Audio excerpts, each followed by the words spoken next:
Magandang umaga sa lahat. So ngayon ay kaka-out ko nga lang sa work at papunta tayo ng bean cup at bibili tayo ng lugaw, goto.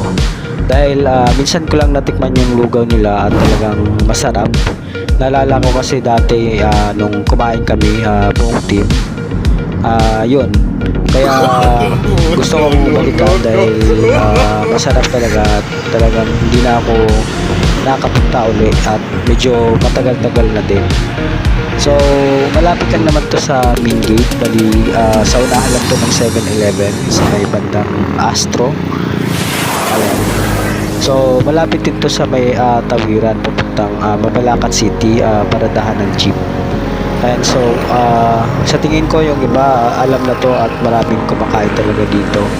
Maliit lang naman na canteen at talagang medyo matagal na din to. Ayan, so malapit na tayo guys. Ayan guys, nakarating na nga tayo dito sa bean cup. At kung mapapansin nyo, kulay dilaw yung tarpaulin nila at medyo maliit lang yung lugar. Pero kahit ganyan lang guys, maraming kumakain talaga dito. So lalong lalo na sa mga call center employees, dito talaga sila kumakain. Ayan, marami din silang pagpipilian dito. May mga tapsilog, ayan, goto, may mami, ayan, kung gusto mo ng lugaw with egg. So marami dito. Ayan, kinuhanan ko nga ng video yung nagsasandok ng lugaw at nagpaalam naman ako at yun nga, pinayagan ako. Sa halagang 45 pesos nga lang ay makakabili ka ng halos isang tabong lugaw. Grabe, kasya yung 4 na taong kakain dito sa halagang 45 pesos lang. So gano'n sila kagalante magtakal dito ng lugaw.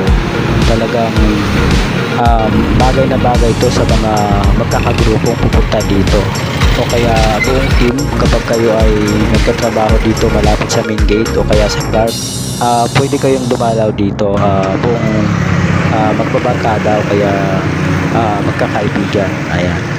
So marami naman silang pagpipilian. Meron din silang tapsilugan o kaya mami. Pinabalot ko na nga lang yung binili kong lugaw at sa bahay ko na lang kakainin. Grabe, sobrang tirik ng araw. Alas 7 pa lang ng umaga. Buti na lang may dala akong payong. Ayan, so ngayong summer kasi April, masyado nang mainit yung araw ngayon dahil yung ozone layer natin ay talagang naminipis na lalo dahil gawa ng mga chemicals at mga galing sa pabrika. Kaya talagang habang tumatagal ay